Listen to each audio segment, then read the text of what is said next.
चलिए पिछले साल के पेपर का जो है क्वेश्चन नंबर 6वां है, क्वेश्चन नंबर 6। क्वेश्चन नंबर 6 में उसने बताया है दर्शाइए कि प्रत्येक धनात्मक सम पूर्णांक 2q के रूप में होता है तथा प्रत्येक धनात्मक विषम पूर्णांक 2q + 1 के रूप का होता है जहां q कोई पूर्णांक है। ठीक है, इस टाइप से उसने बोल रखा है। उसने बोल रहा है कि जो सम पूर्णांक है, सम पूर्णांक 2q टाइप का है और विषम पूर्णांक 2q + 1 टाइप का है और q पूर्णांक है कोई भी। ठीक है, ऐसा बोल दिया उन्होंने कि सम पूर्णांक होगा तो 2q होगा और विषम पूर्णांक होगा तो 2q + 1 होगा। तो इसके लिए हम लोगों को यूक्लिड का जो विभाजन प्रमेय है वो पता होना चाहिए। ठीक है, तो सबसे पहले हम लोग यहाँ लिखेंगे यूक्लिड विभाजन प्रमेय का क्या बताती है, a बराबर bq + r। a बराबर क्या होता है bq + r, जहाँ 0 छोटा या बराबर r और r छोटा होगा किससे, b से। r का मतलब शेषफल होगा। क्लियर, तो हमको क्या करना है, ये जो b है इस b को हमें क्या मानना है, 2 मानना है, ताकि 2q + 0 1 2 जो भी अपने को लेना है उस टाइप से हम लोग ले सकते हैं। ठीक है, तो यहाँ संभावित हम लोगों को मान निकालने पड़ेंगे। तो यहाँ लिखेंगे हम लोग b = 2। ठीक है, फिर लिखेंगे संभावित शेषफल r बराबर, संभावित शेषफल का मतलब होता है कि जो भी शेषफल आएगा वो 2 से छोटा आएगा। उसने बोला b का मान कितना है 2, तो जो r है, जो r का मतलब होता है शेषफल, रिमाइंडर, वो r का जो मान है वो b से कैसा है, ले से छोटा है। मतलब आपका शेषफल 0 हो सकता है और 1 हो सकता है। ठीक है, इसलिए धनात्मक पूर्णांक, इसलिए धनात्मक पूर्णांक बराबर कौन कौन होगा, b की जगह क्या आएगा 2 और r की जगह 0 भी रखना है और r की जगह 1 भी रखना है। तो क्या आएगा, b की जगह हम लोग 2 रखेंगे तो 2q + r की जगह 0 कामा, फिर r की जगह 1 तो 2q + 1, या 0 का कोई मतलब नहीं है तो 2q और 2q + 1।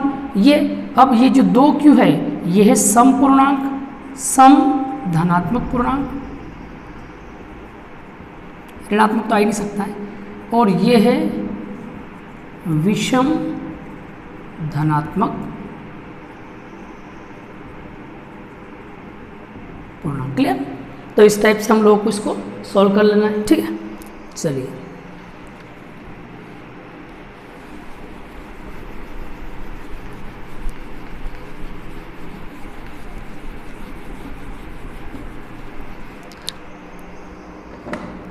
अगला इसके और में दे रखा है 6 72 120 का अभाज्य गुणनखंड विधि द्वारा एलसीएम।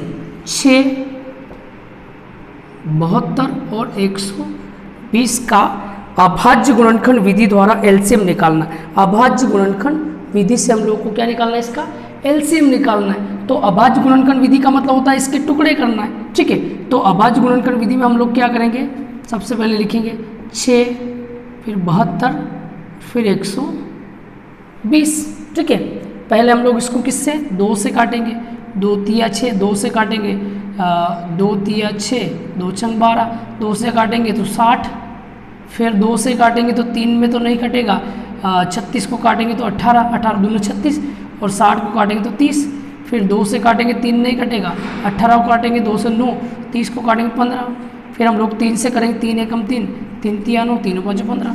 ठीक है, तो क्या क्या बन रहा है यहाँ पे, एलसीएम 2 2 2 3 3 5, 2 × 2 × 2 2 गुणित 2 गुणित 2 और फिर 3 इंटू में फिर कितना आएगा 3 और फिर कितना आएगा 5, इनका भी इंटू होगा क्योंकि ये भी अभाज्य है। और आगे सोल्व कर लो चाहो तो, 3 से 1 में नहीं जाएगा, 3 एकम 3 5, फिर 5 से 1 ऐसा से 1 ऐसा से 5 का एक बार, ठीक है। तो क्या आएगा 2 2 2 2 3 बार, फिर 3 2 बार और फिर 5 गुणा कर लेते, 2 दूनी 4 4 दूना 8 8 तिया 24 24 5 120 120 तिया 360, ठीक है।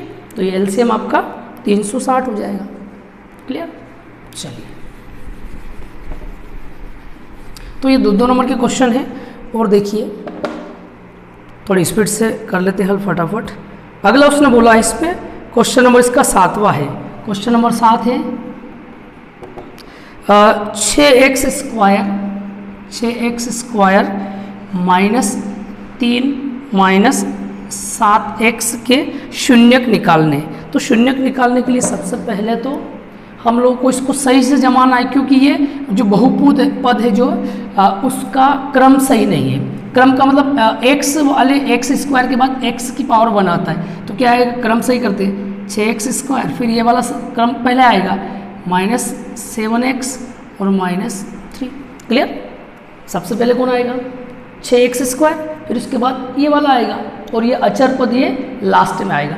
अब हम लोगों को क्या करना है, इसको हम लोग दो टाइप से कर सकते हैं, फार्मूला मेथड से भी कर सकते हैं और गुणनखंड विधि से भी कर सकते हैं। गुणनखंड से करेंगे 3 छंग 18, 6 का और 3 का गुणा करते हैं तो 3 छंग 18, गुणा करो तो 18, 6 इंटू 3 तो इंटू करो तो कितना आना 18, और माइनस का चिन्ह है यहाँ पे, काई का चिन्ह है माइनस, तो घटाओ तो 7, तो 9 इंटू 2, 9 दूना 18 और 9 में से 2 घटाएंगे तो 7, तो यहाँ क्या आएगा 6x स्क्वायर माइनस यहाँ जो 7x है इसकी जगह हम लोग क्या लिख सकते हैं 9x माइनस 2x, तो 7x, तो क्या आएगा यहाँ पे ब्रैकेट बना दो 9x माइनस 2x और माइनस 3 ऐसे 9x में से 2x घटाएंगे तो 7x आएगा, ठीक है।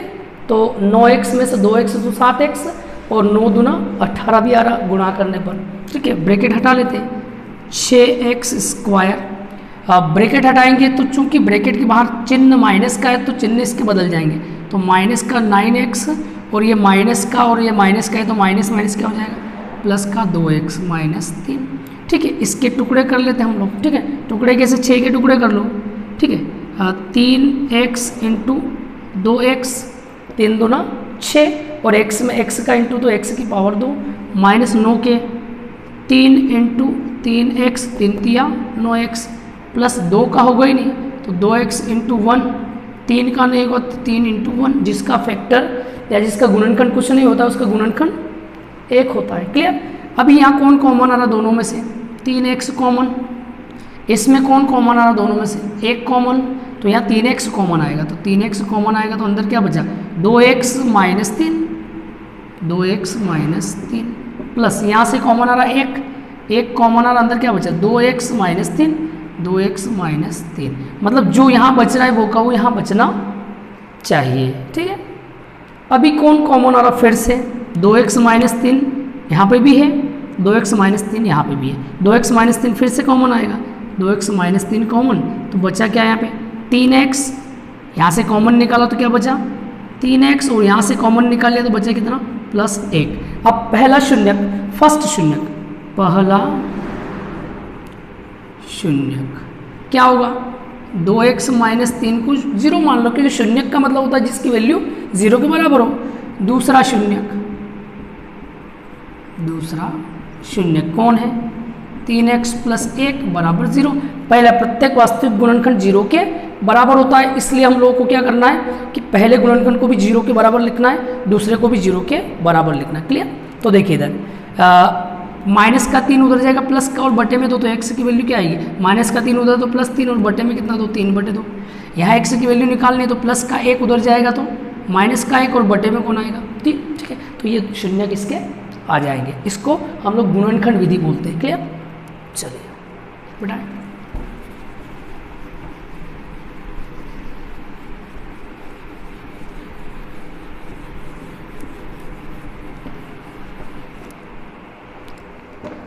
नेक्स्ट इसमें दिया है इसने, और में शून्यकों का एक ऐसा बहुपद या द्विघात बहुपद ज्ञात कीजिए जिसके शून्यकों का योग और गुणनफल एक एक है। योगफल, शून्यकों का योग भी एक है और शून्यकों का गुणनफल भी एक है। ठीक है, तो ऐसा बहुपद आपको ज्ञात करना, द्विघात बहुपद। ठीक है, शून्यकों का योग और शून्यकों का गुणन। ठीक है, तो शून्यकों का योग और शून्यकों का गुणन क्या होता है? तो देखो, शून्यकों को योग को हम लोग बोलते हैं अल्फा धन बीटा और गुणनफल को बोलते हैं अल्फा डॉट बीटा। शून्यकों का योग क्या होता है? अल्फा धन बीटा, और शून्यकों का गुणनफल क्या होता है? Alpha dot beta. अब बहुपद का सूत्र या द्विघात बहुपद का सूत्र, द्विघात बहुपद का सूत्र क्या सूत्र होता है? एक्स स्क्वायर माइनस अल्फा धन beta X plus alpha dot beta. X square minus alpha धन beta X plus alpha dot beta. तो देखिए, एक्स स्क्वायर माइनस अल्फा धन बीटा कितना है? 1, और साथ में X plus alpha dot beta कितना है? 1। एक का तो कोई मतलब नहीं, तो x square minus x plus 1। एक चीज़ तो ये। दूसरा मेथड है वो भी कर सकते हैं हम लोग, अल्फा धन बीटा बराबर होता है 1। अब अल्फा धन बीटा क्या होता है? माइनस बी बटे ए बराबर 1। 1 के बटे में 1 मान लो, तो यहाँ से किसकी वैल्यू मिली? ए की। ए की वैल्यू 1 है और बी की वैल्यू क्या है? माइनस 1। ठीक है, बी की वैल्यू माइनस 1 है। फिर अल्फा डॉट बीटा कितना है? सी बटे ए बराबर कितना दे रखा? 1। 1 बटे 1, ए की वैल्यू कितनी है? 1 और सी की वैल्यू भी कितनी है? 1। तो बहुपद का फार्मूला क्या होता है? A X square plus B X plus C. A कितना? 1, तो यहाँ आएगा 1 एक्स स्क्वायर। बी कितना? माइनस 1, तो माइनस 1 एक्स प्लस सी कितना? 1, तो यहाँ 1 आएगा। तो क्या आएगा? X square minus x plus 1। तो इस टाइप से भी कर सकते हैं हम लोग, और डायरेक्ट इस फार्मूले को लगा के भी हम लोग इसको सॉल्व कर सकते हैं। ठीक है, चलिए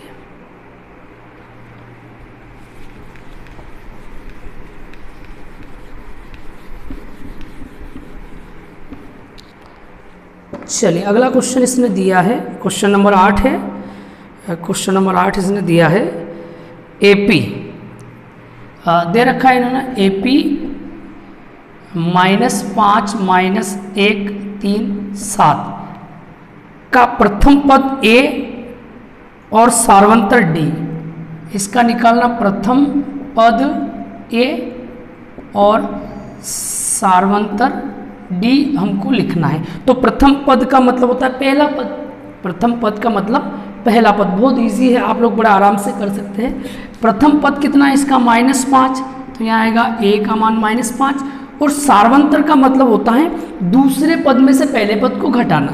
सार्वंतर मतलब दूसरा पद माइनस पहला पद।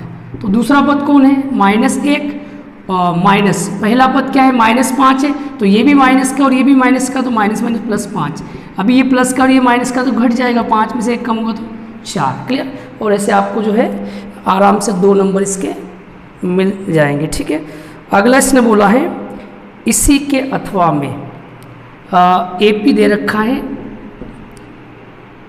21 18 15 का कौन सा पद -81 का कौन सा पद -81 है।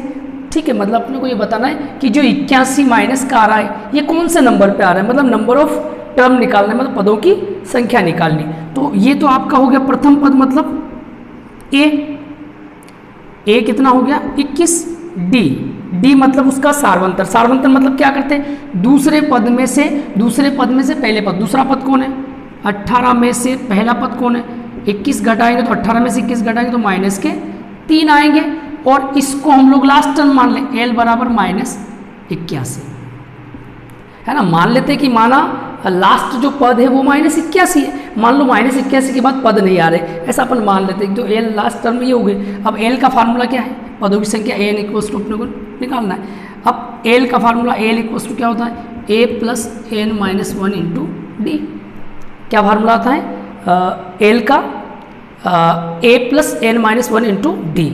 एल कितना है अपने पास, एल अपने को पता है कितना है -81। ए कितना है 21, एन माइनस वन याद नहीं है और डी कितना है -3। क्लियर, कोई दिक्कत यहाँ तक। अब देखिए 21 इधर आएगा तो माइनस का, तो माइनस का 81 माइनस का 21 बराबर कौन है n minus one into minus का 3।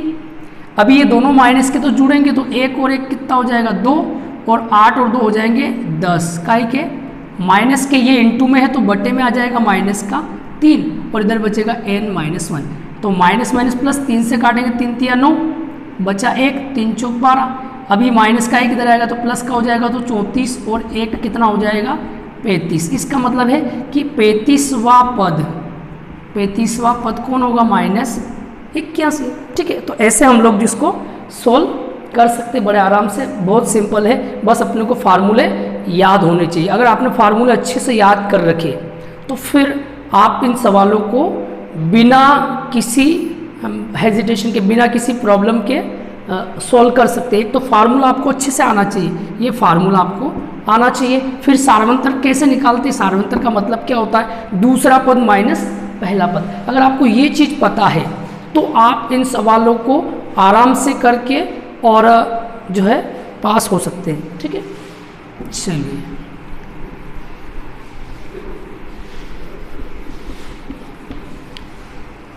अगला क्वेश्चन इसमें दिया है वो देख लेते हैं। क्वेश्चन नंबर 9, क्वेश्चन नंबर 9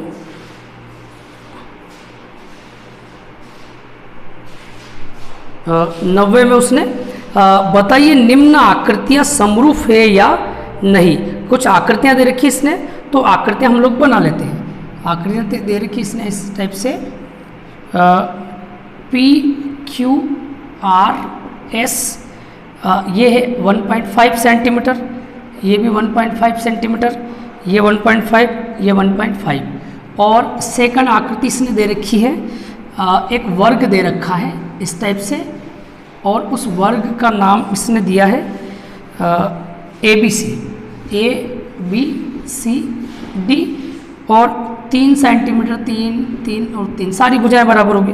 फिर ये तो A आकृति हो गई, और ये B वाली आकृति इसने दी है, एक वर्ग दिया है, एक वर्ग दिया है इस टाइप से, और उसका 3, 3, 3, 3 PQRS इस टाइप से है, और एक और वर्ग दिया है इस टाइप से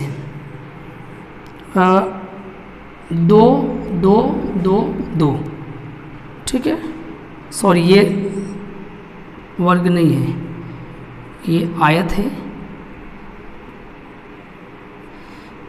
ऊपर नीचे 3, 3 है, और ये वाला है 2, और ये वाला 2 सेंटीमीटर, और ये वर्ग है A, B, C और D। ठीक है, 2, 2, 2 ऐसे दे रखा है। अब उसने पूछा है कि ये समरूप आकृतियां है या नहीं। तो पहले तो समरूप का कंसेप्ट अपने को पता होना चाहिए कि समरूप आकृतियों का कंसेप्ट क्या होता है। समरूप का कंसेप्ट ये होता है कि एक तो उनकी संगत भुजाएं वो अनुपात में होनी चाहिए, समान अनुपात में, और एक उनके जो संगत कोण है वो संगत कोण बराबर होने चाहिए। 2 कंसेप्ट है, संगत कोण बराबर, संगत कोण बराबर हो, ये पहला कंडीशन है उसका। दूसरा है संगत भुजाएं, संगत भुजाएं समानुपाती हो, समानुपाती हो या अनुपातिक हो, समानुपातिक हो। ठीक है, अब आपको क्या करना है, इसी कंडीशन को फॉलो करना है। 2 कंडीशन है। पहली कंडीशन क्या है, संगत कोण बराबर। तो पहली कंडीशन देख लेते हैं। संगत कोण मतलब क्या होगा, P के रिस्पेक्ट में कोण है A। तो देखो ये एक वर्ग है, और वर्ग का प्रत्येक कोण कितने का होता है 90 डिग्री। ये 90, ये 90, और ये भी 90। ठीक है, और ये एक समचतुर्भुज है। ये वर्ग है तो प्रत्येक कोण 90 का, ये समचतुर्भुज है, उसका प्रत्येक कोण 90 डिग्री का नहीं होता है। अनुपात तो बराबर आ रहा है। अनुपात तो कैसे, 1.5/3, फिर 1.5, 1.5/3 संगत, फिर 1.5/3, फिर 1.5/3, फिर 1.5/3। तो ये जो अनुपात है, ये अनुपात तो इक्वल आ रहा है, बराबर आ रहा है, मतलब ये सेकंड वाली कंडीशन तो लग रही है, लेकिन फर्स्ट वाली नहीं लग रही, क्योंकि इसका ये कोण 90 का है, लेकिन ये वाला कोण इसका 90 डिग्री का नहीं है। मतलब सीधा सा है कि आकृतियां समरूप नहीं है, आकृतियां समरूप नहीं है। रीजन क्या लिखेंगे? संगत भुजाओं का अनुपात तो जो है बराबर है, किंतु संगत कोण बराबर नहीं है। संगत भुजाओं का अनुपात कैसा है? बराबर है, लेकिन संगत कोण बराबर नहीं है। बात इसकी करते हैं, ये एक आयत है, क्योंकि आयत के आमने सामने भुजाएं बराबर। अब इसमें क्या, ये 90 डिग्री, आयत का भी प्रत्येक कोण 90 का होता है। ये 90 डिग्री, ये 90 डिग्री, ठीक है, ये 90 डिग्री, ये 90 डिग्री, ये वाला 90 डिग्री, ये 90 डिग्री, सारे 90 डिग्री। तो देखो संगत कोण, पहला कंडीशन अप्लाई हो रहा है, संगत कोण बराबर है, लेकिन अनुपात को देखते, पहले 2/2 बराबर, 3/2 बराबर, 2/2 बराबर, 3/2। तो देखिए ये अनुपात बराबर नहीं आ रहा है, क्योंकि इसका हो जाएगा 1 और इसका हो जाएगा 1.5, इसका हो जाएगा 1, इसका हो जाएगा 1.5। तो 1.5 के एक जो है वो नॉट इक्वल टू 1.5 बराबर नहीं है। इसका मतलब पहली कंडीशन अप्लाई हो रही है, लेकिन दूसरी अप्लाई नहीं हो रही। तो देखो आकृतियां समरूप नहीं है, आकृतियां समरूप नहीं है। क्लियर? ठीक है, क्या रीजन, कारण क्या लिखेंगे? संगत कोण तो बराबर है, संगत कोण तो बराबर है, लेकिन संगत भुजाएं समानुपातिक नहीं है। ठीक है, ये इसमें क्या होगा? संगत भुजाएं तो समानुपातिक है, अनुपात तो बराबर आ रहा, लेकिन संगत कोण बराबर नहीं। ये 90 है, लेकिन ये 90 नहीं है, क्योंकि समचतुर्भुज का कोई भी कोण जो है 90 का नहीं होता, इसके विकर्ण जरूर 90 पर काटते हैं। ठीक है, फिर अगला क्वेश्चन देख लेते हैं। इसके और में दे रखा है उसने, खालिस्तान दे रखा है, खालिस्तान में दे रखा है भुजाओं की समान संख्या वाले दो बहुभुज समरूप होते हैं यदि उनके संगत कोण खालिस्तान बराबर हो और संगत भुजाएं ऑप्शन अगर समानुपाती। तो देखिए संगत कोण कैसे होने चाहिए? बराबर। तो पहले खालिस्तान में तो आ जाएगा बराबर, पहले खालिस्तान में क्या आएगा? बराबर। और दूसरा क्या बोला है? संगत भुजाएं खालिस्तान होती है, तो खालिस्तान होती है तो संगत भुजाएं कैसी होती है? समानुपाती। तो दूसरे में क्या आ जाएगा? समानुपाती। केवल इतना सा लिखना है और आपको 2 नंबर इसमें मिल जाएंगे। ठीक है, चलो दोनों क्वेश्चन हो गए। और वाला ये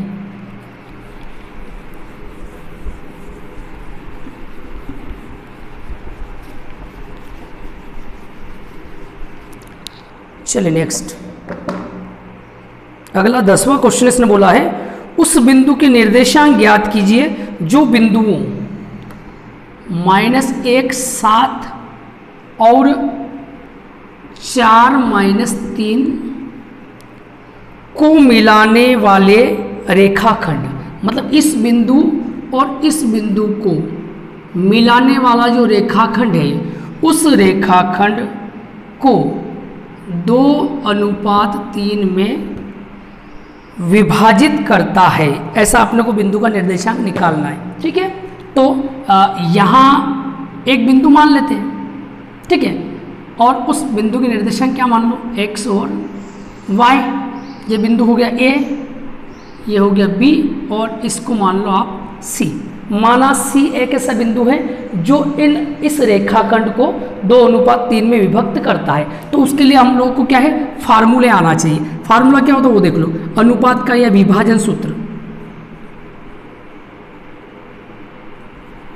है ना, विभाजन सूत्र या अनुपात के लिए सूत्र क्या होता है?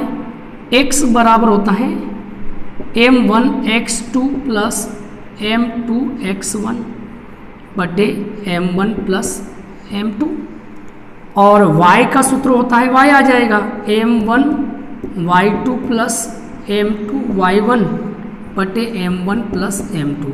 तो पहले तो अपने को ये पता होना चाहिए कि इसमें m1 m2 कौन होगा, x1 x2 कौन होगा, y1 y2 कौन होगा, xy कौन होगा। क्लियर, तो वो अपने को ध्यान रखना है। तो इस साइड में ये वाला जो रहता है वो होता है x1 y1, उधर वाला रहता है x2 y2।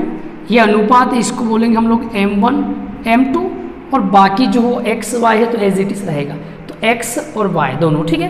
वैल्यू पता है, m1 कितना 2 और x2 कितना 4, 2 गुणे 4 plus m2 3, x1 minus 1, 3 into minus 1 बटे m1 प्लस m2, मतलब m1 कितना है 2 प्लस 3।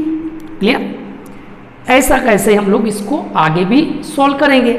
m1 कितना 2 और y2 minus 3, 2 into minus 3 plus m2 3 और y1 7, 3 इंटू 7 बटे m1 प्लस m2, मतलब वो 2 प्लस 3। इसको सॉल्व कर लेते हैं हम लोग। 2 चौक 8, 3 एकम 3 माइनस का 3 और बटे 2 और 3 5। क्लियर, 8 में से 3 गए तो 5 बटे 5, ये कैंसिल होगा कितना 1। तो हमारे x की वैल्यू कितनी आई 1 आ गई।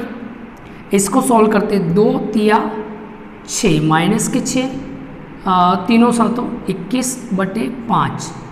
ठीक है, तो 21 में से 6 घटाएंगे तो 15 बटे 5, तो कितना आएगा 3। तो हमारा y की वैल्यू कितनी आई 3। इसका मतलब जो C बिंदु वो क्या हो गया 1 कामा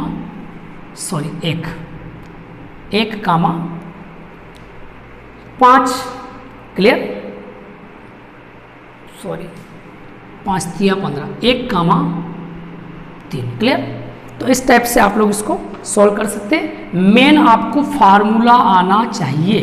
अगर आपको फार्मूला आता है तो आपका कोई भी प्रश्न गलत नहीं होगा। अगर फार्मूला आपको नहीं आता है तो आपके प्रश्न गलत होने की 100% संभावना है, क्योंकि बिना फार्मूले के क्वेश्चन हल नहीं होगा। क्लियर, चलिए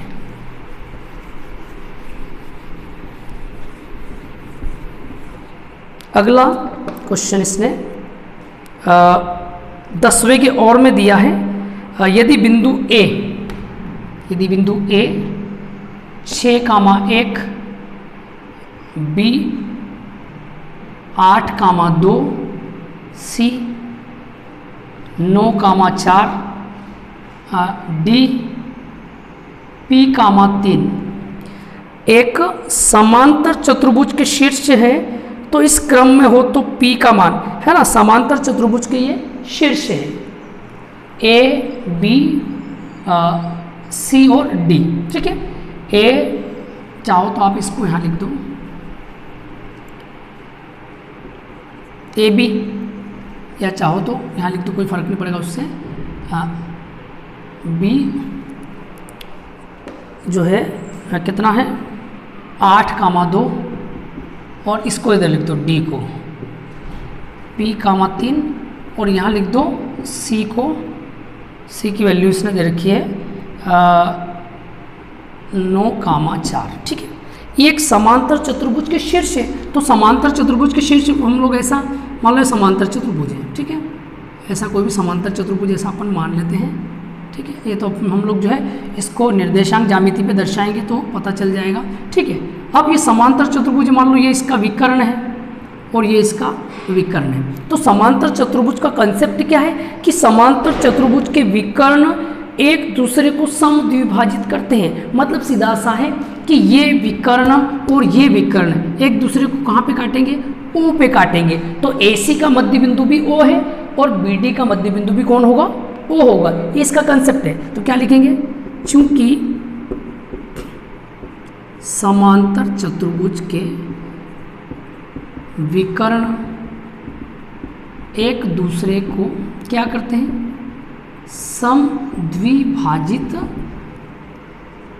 करते हैं, इसलिए AC का मध्य बिंदु बराबर होगा BD का मध्य बिंदु। क्लियर, मतलब AC के बीच में O आ रहा है तो BD के बीच में भी O आ रहा है। मतलब इस O की जो वैल्यू है वो AC के द्वारा जितनी निकलेगी उतनी की उतनी वैल्यू बी डी के द्वारा भी निकलेगी। तो मध्य बिंदु का कंसेप्ट हम लोग लगाते हैं यहाँ पे। तो मध्य बिंदु का कंसेप्ट क्या है, x इक्वस टू होता है x1 प्लस x2 बटे 2 और y बराबर होता है y1 प्लस y2 बटे 2। ये मध्य बिंदु का कंसेप्ट है, ठीक है। तो मध्य बिंदु के कंसेप्ट से हम लोग इसको सॉल्व करते हैं। तो कैसे सॉल्व करेंगे वो देखेंगे। तो देखिए सबसे पहले हम लोग क्या करेंगे, a और c, ac का मध्य बिंदु इसको मान लेते हैं x1 y1 x2 y2, ac की बात करते हैं हम सबसे पहले। तो x1 प्लस x2 बटे 2, x1 प्लस x2 बटे 2 तो 6 प्लस 9, 6 प्लस 9 बटे 2 कामा y1 प्लस y2 बटे 2, y1 कितना 1 और y2 कितना 4, 1 प्लस 4 बटे 2 बराबर। अब किसकी बात करते हैं, BD की। तो BD के लिए भी ये x1 y1 और ये x2 y2 BD के लिए, ठीक है। तो कितना आएगा x1 प्लस x2, x1 कितना 8 प्लस p बटे 2 और y1 प्लस y2, y1 कितना है 2 और 3, 2 प्लस 3, y1 कितना है 2 और y2 कितना है 3 बटे 2, क्लियर। अब देखिए 6 और 9 कितने होंगे 15 बटे 2 और 4 और 1 5 बटे 2, क्लियर। 8 प्लस p बटे 2 और 2 और 3 5 बटे 2, क्लियर। अब ये 5 बटे 2 और ये भी 5 बटे 2, ये दोनों अगर बराबर है तुलना करने पर, ठीक है, तुलना करने पर। तो पहले की तुलना पहले से दूसरे की दूसरे, तो दूसरा तो ऑलरेडी बराबर है तो पहले की कर लेते। पहला कितना है 15 बटे 2 और इसका पहला कितना है 8 प्लस p बटे 2, 2 से 2 कैंसिल हो जाएगा, 8 को इधर भेजेंगे तो p बराबर क्या होगा 15 में से 8 कम, तो p बराबर कितना आएगा 7 आ जाएगा, क्लियर। तो इस टाइप से हम लोग इसको सॉल्व कर सकते हैं, ठीक है। चलिए तो बाकी क्वेश्चन हम लोग जो है अगले वीडियो में करेंगे, ठीक है। तब तक ये सवाल आप लोग कंप्लीट करें, ठीक है ना। और बार बार 2-2 3-3 बार इनको रफ में हल करके देख लें, ठीक है। उससे क्या होगा कि आपका अभ्यास अच्छा हो जाएगा, तो एग्ज़ाम में आप आसानी से इनको कर पाएंगे, ठीक है। चलो।